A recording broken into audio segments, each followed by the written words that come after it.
This is a new development board from Friendly Arm. This board runs Android and Linux distributions. It's for do-it-yourself projects and self-learning, educational purposes. And like I said, the board name is a NanoPi M1. It's based on Arduino chipset, a quad-core processor. I'll get back to it in a few minutes. This is the box you get. There are basically two versions, 120 megabytes RAM version that costs $13 and the 1 GB that costs $16. So there are two versions. Nice package. So this is the package. It comes with a specification sheet including information about the voltage requirements, the power. So I'll read the main specifications very quickly. CPU is Arduino H3. It's a quad-core processor, Cortex A7, running up to 1.2 GHz for each core. That's the peak clock speed. GPU is Mali 400 MP2. And RAM, there are two versions, like I said, 1 GB, and the other is 520 megabytes of RAM. It doesn't have a built-in Wi-Fi supports, but it does have Ethernet LAN on board. It has an audio and video analog 3.5mm jack connection, so you can use it with analog TVs. And also it has a built-in microphone on board, IR receiver, and it has 3 USB OS ports in total, version 2, and it has a micro SD card slot, macro USB for data transmission and power. It's called an OTG port. Video output, HDMI interface, version 1.4, and also, like I said, the analog output, CVBS. And yeah, it has also a DVP camera interface, so you can use it with a camera module you can buy. Debugging serial port, GPIO 40 pin, compatible with the Raspberry Pi GPIO. And it also has a power LED and a reset button, and size is about 64 on 50 millimeters. The power requirements is 5 volts on 2 amps. And it supports Ubuntu, Linux, Debian, and other distributions, including Android operating system. So that's the guide, quick intro to the product. Casing, there's an option for a 3D printed case also you can buy, not included in the default package. It's composed with 2 parts, you can see here. So you just get the board, of course, and you put it like this, assemble it, and there you go. This is the upper cover. So this is how it looks like. Very nice case housing. So this is an option. Because it doesn't have a built-in Wi-Fi support, you can buy this dongle Wi-Fi adapter. There's a list on the company wiki page which adapters should work. Basically all the Realtek based chipset should work. So that's for Wi-Fi if you need it. Let's go and I'll show you the board, of course. A closer look. Here you have the processor, 1 GB RAM, a debugging interface, GPIO interface here. On the right side, USB port, IR receiver also option here. On the left, the OTG for the power, and the camera interface also. And on the back, you have the analog connection, video and audio, 2 USB ports, Ethernet LAN, and the HDMI. So it looks really nice. And you also have a built-in microphone on board. Should be nice. So this is maybe the power or the reset, one of them here. So this is how it looks like, very compact inside. On the back side you have a nice sticker. You can see 1 GB RAM. This is the 1 GB version that costs 16 bucks. And you have the micro SD card also here, the socket here, slot. So stay tuned to my second part video where I'm showing you how it works, operates under Linux. Thanks for watching and bye for now.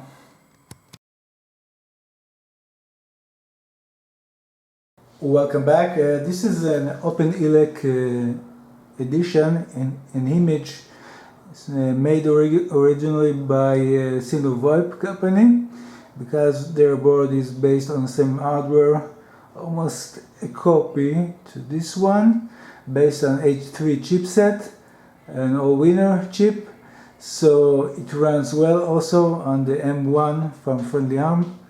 Here you can see system information and the resources. Here you can see I have 888 megabytes of RAM, free RAM, and CPU usage is okay, pretty low. Jumping into the network settings, you can see I'm currently connected to the internet, so everything works well. Here you can see also I'll go to other settings, to the network. 1 second, and I'll show you to recognize my LAN also. Here you can see wired connection, so I have internet also. If you need a Wi-Fi, you need to buy a wireless adapter, and it's very cheap. And there is a list of recommendations including compatibility, what you should buy in Friendly Arm wiki page. So there you have the list. So let's try a few samples from my hard drive, and you can see I can play very well most of the video files, not all of them, but 1080p not a problem. To have my vengeance.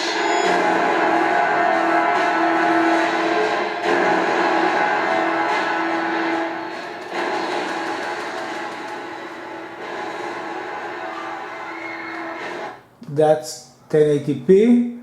Also 2K works. Let's try another video in 1080p. Blu-ray files also work.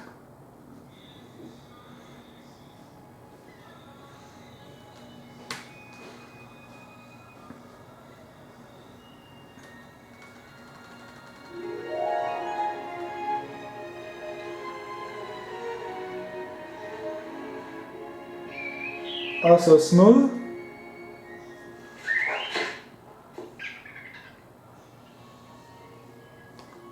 Let's try other files, for example 2K video. Sorry, this is 4K.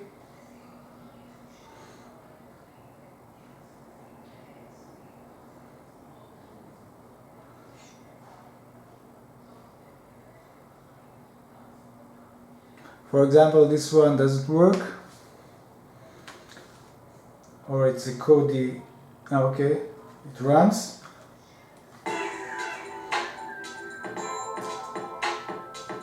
So this one is pretty heavy, that's why the video is not so great. So it basically depends on the GPU ability to decode the videos. The higher the sample rate of the file, it's much harder, but for a Kodi up to 2K quality, not a problem. 4K you better not play. You can see there are still issues and the frames are dropping. So 4K, no. And let's try other files.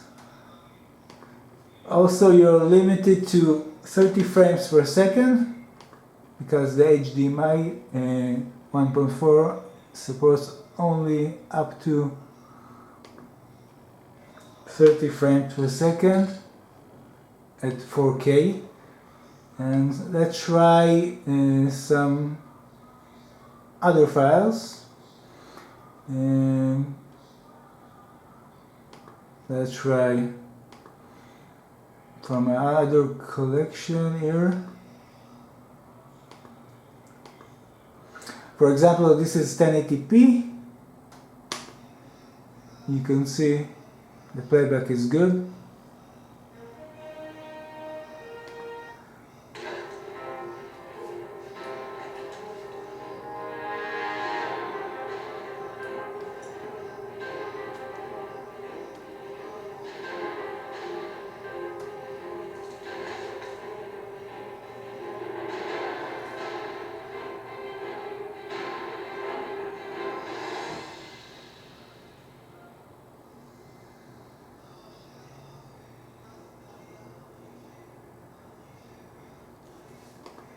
Falco's radio. I don't give a fuck about the backup.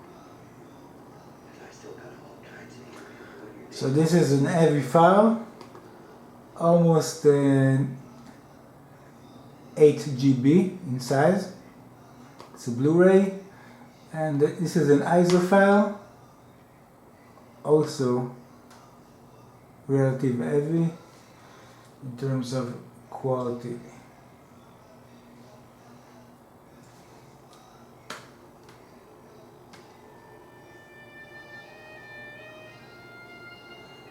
So you can see 1080p works well. If you need 4K full support, you need to buy a stronger hardware with a better GPU. But for Kodi, you don't need more.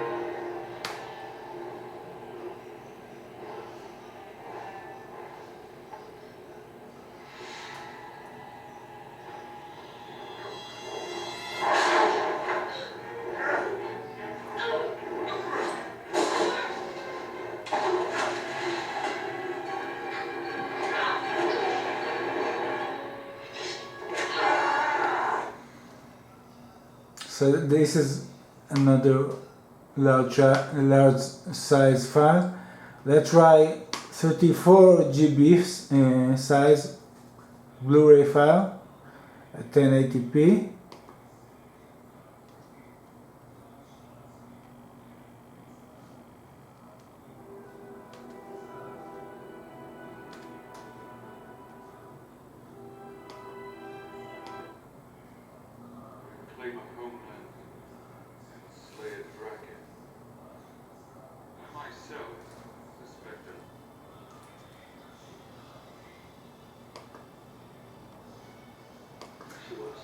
So basically 1080p is okay, also 2K videos.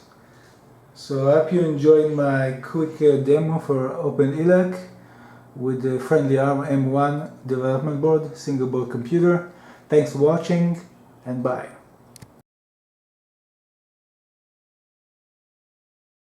Back, this is the part where I'm showing you Ubuntu Met environment. This is distribution by Friendly ARM made. So right now I'm logging in my desktop, and in a second the system will load. So 1 second.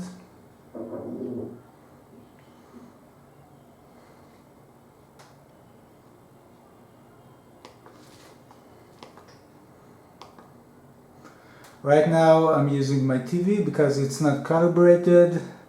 You can't see the menus, but they are there. So this is the system. Here you have accessories and all kind of stuff here. My TV needs some tuning, but it's okay. The system works. You also have LibreOffice, so it's kind of open office based on open source code. Here, for example, I'm loading LibreOffice. So that's Ubuntu desktop environment. It works well. You need, if you need the sound, you need to install the drivers. So there's a process you need to do. So that's LibreOffice. Works okay.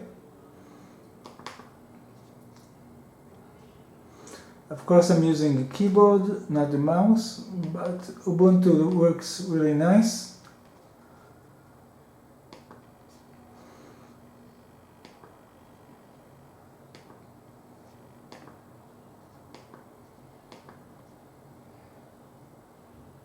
Here you have all the settings, network, and of course Ethernet LAN also works. Control center you have here. All you need to install applications, all the tools. So that's the control panel.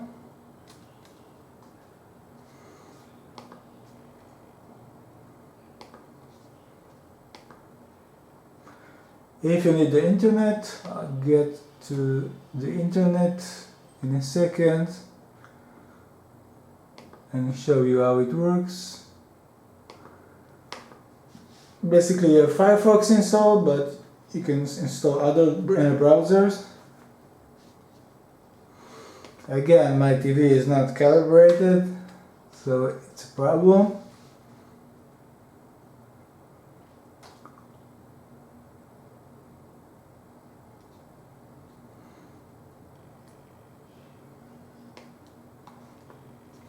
So here you have the browser.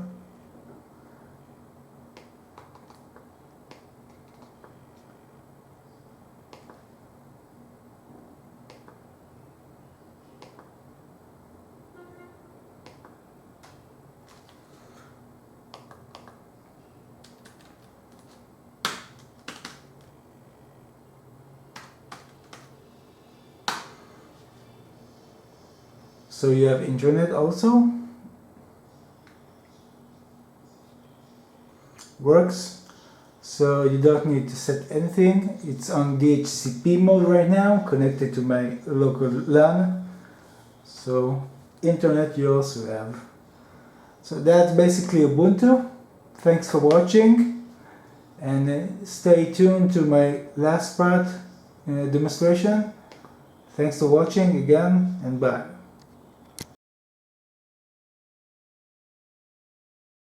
This is Debian Linux environment right now.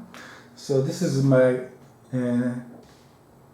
last part video showing you the desktop environment of Debian Linux. Here you have all the pre-installed applications, including application manager. The password is FA, friendly arm. Here you can see, and it basically installed new applications or update them through the package manager. It takes a few minutes until the list is updated, so I'm getting out of this.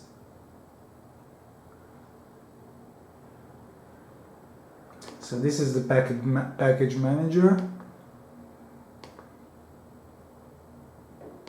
It's a very minimalistic distribution. Okay. Here you have the terminal. Nothing new or special. And you have also PDF reader here.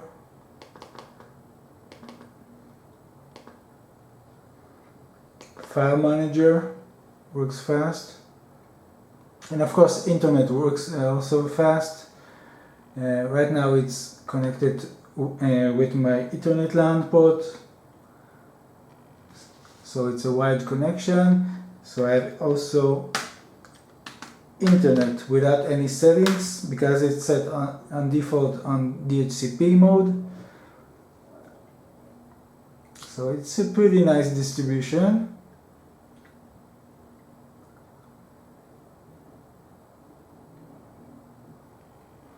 Here you can see I have internet.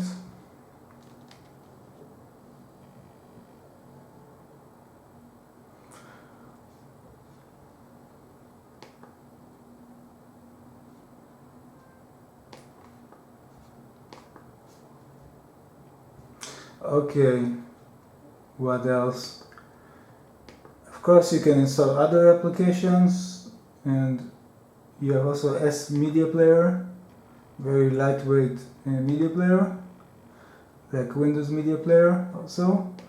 So that's basically it. That's Debian Linux.